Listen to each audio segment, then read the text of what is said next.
they make us dump it. Hey guys, we're here at Hudenbos Farm in Southern Ontario. We milk about 260 cows.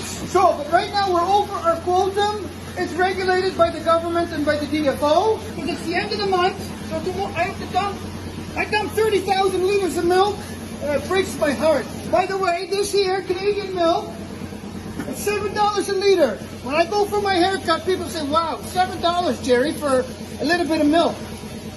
I say, well, you have to go higher up, because we have no say anymore as a dairy farmer on our own farm, because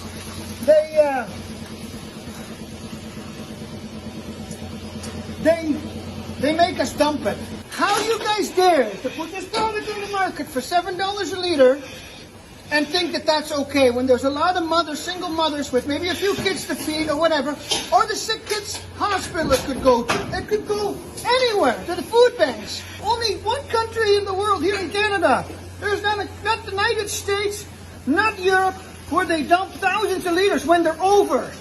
But we're not supposed to talk about this. So this time I'm going public. I want the people to see the pain that us growers have. I pay for the trucking, I pay for the commercialized, everything gets paid to the farmer. Like 6%, we're looking at high interest rate. 3 times over on fuel. We are not gonna stay in business in this country. What am I gonna tell my 4 kids? So Justin Trudeau and Rob Ford, I'd love to take you for dinner.